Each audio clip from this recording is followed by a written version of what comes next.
Hi, it's Molly again. In another video, I showed how to use the nipple shield properly and most effectively. And now we're going to do the Haakaa. So the Haakaa is a milk catcher. Technically could be considered a bit of a pump because it does create a suction. So sometimes you may hear people talking about it being a pumping device.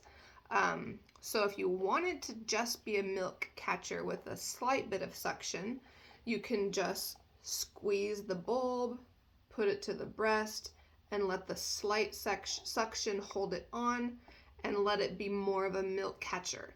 And it can be worn on the side that you are not feeding on. So baby's feeding on the left, you can put it on the right and then swap.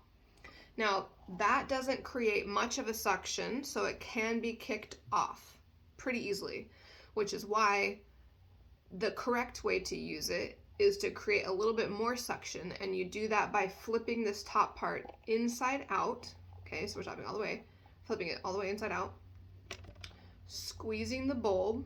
Okay, so squeeze the bulb, put it to the breast and let the bulb go first to create that suction, and then let the sides flip over the breast. And now you can even see on the model, it drew the nipple much deeper inside and it's much more steady. It's not going to be kicked off as easily. And this is creating more suction than the other way. So for in the early days when you're just wanting to catch milk, I feel like it's easiest to use it this way with the extra suction.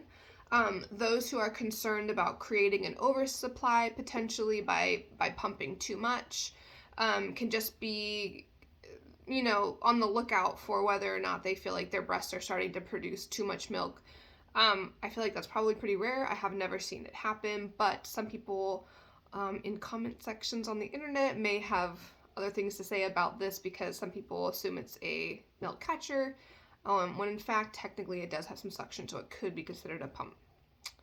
Let me know in the comments if you guys have ever used a Haakaa. If you have any advice for anybody else, I would love to hear what you like to share with people. But for now, that was it. Just wanted to show typical use and the best way to use the flange, which is the outside.